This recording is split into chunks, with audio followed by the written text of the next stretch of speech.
Welcome to my channel, Thrifting Adventures.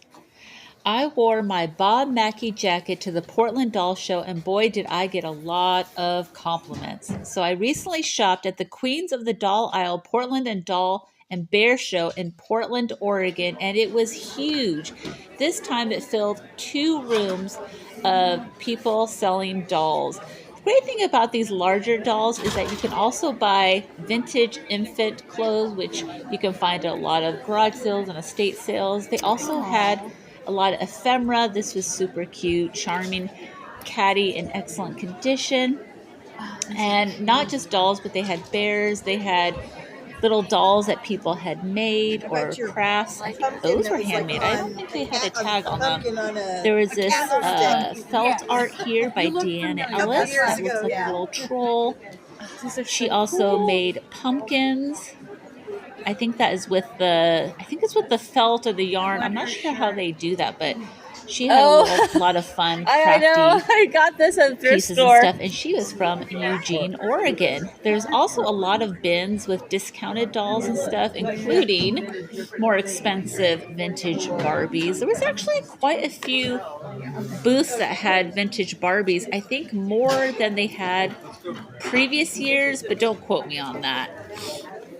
I wasn't really looking for any vintage Barbies. I thought these cards were cute because it also came with the dress. I'd never seen them before. I think these were popular in the 80s and 90s. A lot of the booths had accessories and clothes. I loved digging through the value price Barbie clothes, 80s and 90s. I actually had a lot of these pieces, which was surprising. I guess I do have a lot of clothes at home, but it was fun. Everything was, you know, organized. Everything was in bags. Pretty good condition. There was also as-is stuff, you know, that needed to be repaired or staying clean. Oh, I have that doll right there. I forget what his name is. There was some Disney stuff. I didn't see as much strawberry shortcake as I did in the past, so that was very surprising. These were just $10 each, and they all were very clean, good condition, and came with outfits, and some of them had shoes. So that was a very good deal. I think most of them were modern 90s to 2000s, but if anyone was looking for a fully dressed Barbie, $10 is actually an excellent deal. They had a huge variety of dolls. And, you know, every display was very organized and cute. And there were some toys here, too, as you could see, that weren't dolls. Some of the porcelain figurines and the Fisher-Price toys. I had never seen these before. They were really cute. The faces were hand-painted. And it said Madame Alexandra dolls, which was surprising because they looked nothing like the ones that I collect. I had never seen these before. I don't know how rare they are. But I've been collecting dolls for many years, and this is the first time seeing them. They also had a lot of the LOL dolls, the Monster High dolls, Rainbow High. I just liked looking at them, also researching which ones are rare, why they're priced the way they are. A lot of boxed Barbies. Some of these bring back memories. My anniversary Barbies, but fun part was digging through the bins.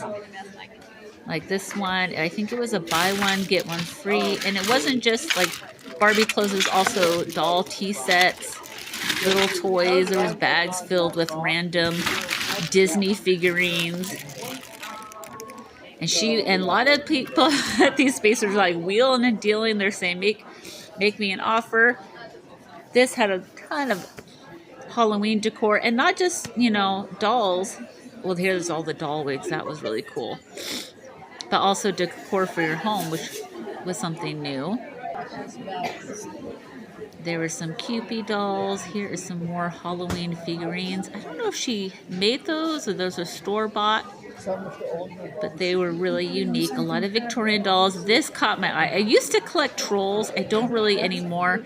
That hat, oh my god, that hat kept falling off. I struggled to put it on.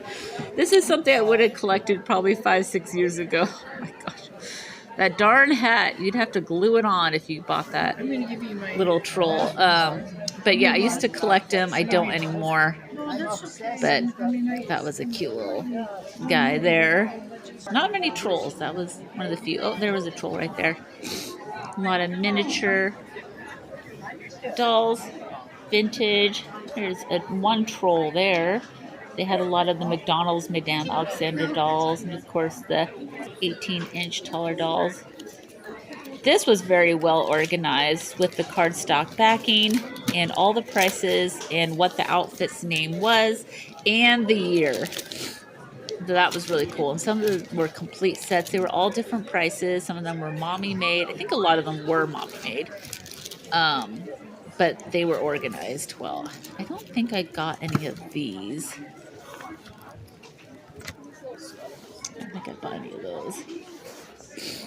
And they had modern dolls too. Here was more Halloween stuff. A lot of people will take vintage or newer doll heads and turn them into scary doll heads for Halloween. I don't know how people feel about that.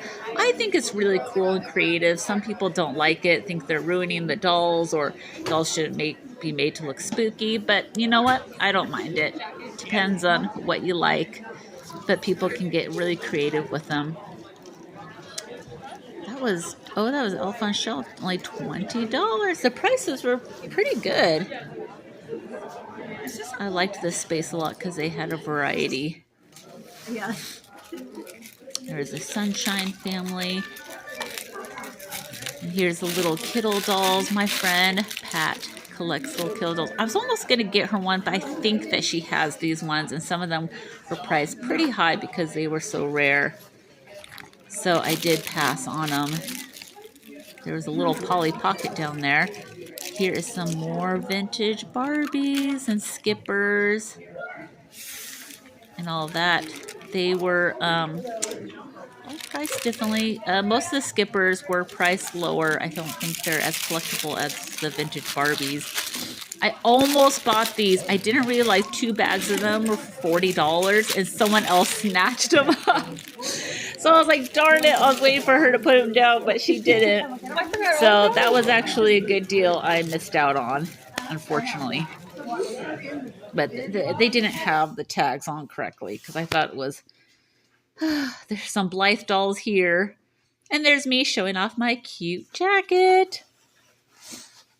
And this reminded me of Mr. Rogers, because he had a puppet that was an owl. And these vintage masks, oh my gosh, they are so hard to find. Those are quite collectible. And I thought these buttons were so cute if you're into crafting or making doll clothes yourself, especially like the little doll shoes were adorable. I wish I needed them, but I don't. They also had bears and tiny, tiny miniatures. I almost bought this. I just didn't have enough cash on me, and I was like, I don't know if I'll set that up. But it was very tempting because I do have 2 kids. So I thought, well, a picture of me, my 2 kids, and my husband. Maybe I'll put this somewhere. I don't know. As you can see, I'm looking at it. So it was only $12. Really good deal. But I ended up passing on it because I have so much stuff. Some more cupies.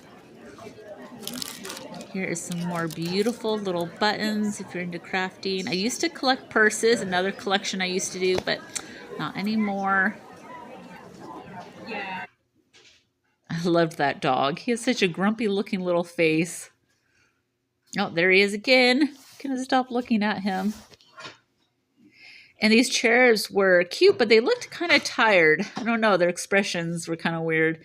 This is a cute little porcelain piece. And that is all. Thank you for shopping with me. Hope you subscribe.